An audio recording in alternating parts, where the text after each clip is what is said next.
ინფორმაციის თავისუფლების გავითარების ინსტიტუტი და გადასახადის გადამხდელთა კავშირი სოფლის მეურნეობის სამინისტროს სახელმწიფო მფლობელობაში არსებული 13 კომპანიის გასხვისებას ურჩევს. ეს რეკომენდაციები კომპანიებმა საქართველოში სახელმწიფოს კუთვნილი კომპანიებისა და მათი ეფექტურობის კვლევის საფუძველზე გასცეს. კვლევა 1 წლის მანძილზე გრძელდებოდა, ფოკუსი კი სოფლის მეურნეობის სფერო იყო. კვლევის პრეზენტაცია დღეს გაიმართა.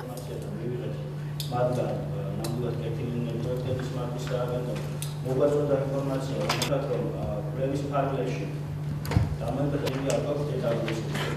დანარჩენი თვალსაზრისის რეკომენდაციების რა კომპანიების არსებობს სახელმწიფო კომპანიების სოფლის მეურნეობის დარგში, შევისწავლეთ მათი ეფექტიანობა, ფინანსური დოკუმენტაცია, ვითანამშრომლეთ სახელმწიფო ორგანოებთან, უშუალოდ ამ კომპანიებთან, მივიღეთ ინფორმაცია, გავაანალიზეთ და შევიმუშავეთ რეკომენდაციები. არის ბევრი საწარმო, რომელიც კონკურენციაში შედის სხვა კერძო საწარმოებთან და რეალურად ბაზარზე ამ წონასწორობას არღვევს. გარდა მაგისა, უმეტესობა ამ საწარმოებისა წამგებიანია და ფაქტია, რომ მათი ეფექტიანობა საკმაოდ დაბალია. ამჟამად სოფლის მეურნეობის სამინისტროში მიმდინარეობს შესაბამისი პოლიტიკის შემუშავება, როგორ მივახციოთ ამ ეფექტიანობის ამაღლებას და მე ვფიქრობ, რომ დღევანდელი პრეზენტაცია, ის ანალიზი, რომელსაც წარმოადგენს IDFI და გადამხდელთა კავშირი, ჩვენთვის დამატებითი ინფორმაციის წყარო იქნება იმისთვის, რომ შევიმუშავოთ შესაბამისი ეფექტური პოლიტიკა ამ მიმართულებით.